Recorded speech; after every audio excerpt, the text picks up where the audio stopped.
Hey guys, যদিহে পোনপ্ৰথমবাৰৰ বাবে আমাৰ চেনেলটো চাই আছে, প্লিজ চেনেলটো ছাবস্ক্ৰাইব কৰি কাষতে থকা বেল আইকনটো প্ৰেছ কৰি অল কৰি দিবলৈ নাপাহৰিব।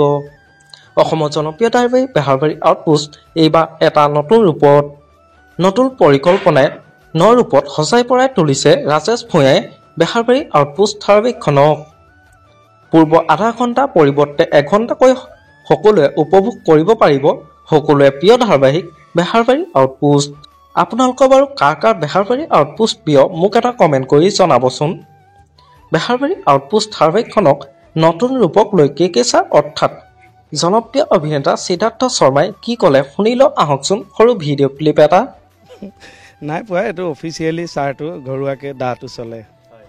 এতিয়া আপোনাৰ ৰেঞ্জত এক ফুলি থকা আৰু মানুহ আহি গ'ল বেহাৰবাৰী। তাকে এতিয়া বেহাৰবাৰী টক্কৰ হ'ব আৰু আজিৰ পৰা ৰাইজে উপভোগ কৰিব পাৰিব আৰু ৰাইজৰ আচলতে সেই উৎসাহটোৰ কাৰণেই চিৰিয়েলখন ইমান দিন চলি আছে আৰু এতিয়া এঘণ্টাকৈ হ'ব, এঘণ্টাকৈ 8টাৰ পৰা 9টালৈ টিভিত যেন বেহাৰবাৰী আউটপোষ্টখন উপভোগ কৰে।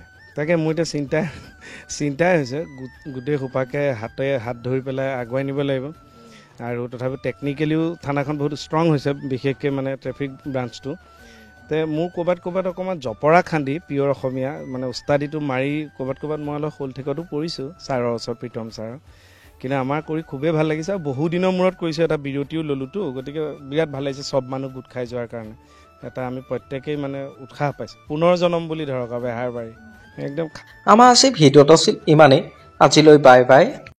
মৰম খানি দিম তোমাৰে দেহত, আঁকি দিম